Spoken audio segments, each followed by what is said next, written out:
যুক্তরাষ্ট্রের সঙ্গে কোনো আলোচনা নয়, সাফ জানিয়ে দিল ইরান। ইরানের জাতীয় নিরাপত্তা পরিষদের সচিব আলী লারিজানি যুক্তরাষ্ট্রের সঙ্গে নতুন করে পারমাণবিক আলোচনা শুরু করার দাবিকে সম্পূর্ণ ভিত্তিহীন বলে প্রত্যাখ্যান করেছেন। মার্কিন গণমাধ্যমে প্রচারিত এই সংক্রান্ত একটি সংবাদকে নাকচ করে দিয়ে তিনি সাফ জানিয়েছেন, ওয়াশিংটনের সাথে কোনো ধরনের আলোচনায় বসছে না ইরান।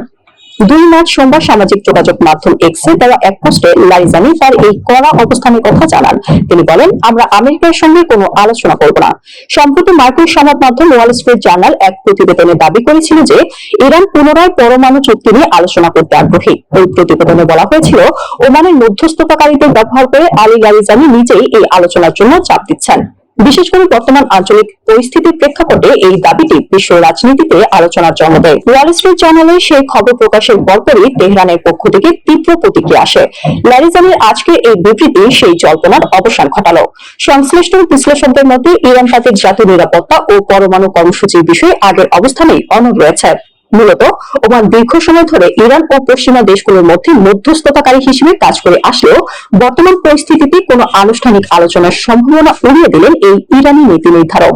এদিকে ইসরায়েলি সেনাবাহিনী জানিয়েছেন, দেশটির দিকে আরো ক্ষেপণাস্ত্র ছুড়েছে ইরান। ক্ষেপণাস্ত্রগুলোকে প্রতিহত করতে কাজ করছে আকাশ প্রতিরক্ষা ব্যবস্থা।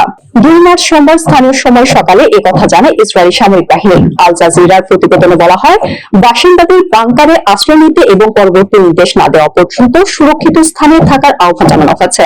এদিকে রোববার রাতভর কিছুটা বিরতি দিয়ে মধ্যপ্রাচ্যের বেশ কয়েকটি দেশে আবারও ড্রোন ও ক্ষেপণাস্ত্র ছুড়েছে ইরান। আল জাজিরার প্রতিবেদনে বলা হয়, এখন পর্যন্ত কাতার, কুয়েত, বাহরাইন ও সংযুক্ত আরব আমিরাতে বিস্ফোরণের খবর পাওয়া গেছে। এদিকে ইরানকে মধ্যপ্রাচ্যের বিভিন্ন দেশে অবিলম্বে হামলা বন্ধ করার আহ্বান জানিয়েছে গালফ কোঅপারেশন কাউন্সিল।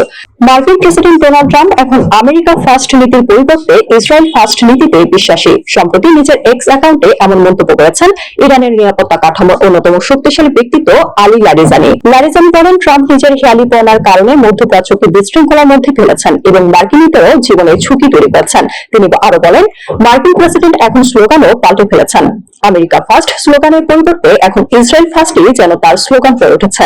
এই সময় ইসরায়েলের জন্য মার্কিন সৈন্যদের জীবন দিতে হচ্ছে বলে মন্তব্য করেন ইরানের এই শীর্ষ কর্মকর্তা। একই সঙ্গে ইরান আত্মরক্ষা চালিয়ে যাবে বলেও নিজেদের দৃঢ়তা প্রকাশ করেন তিনি।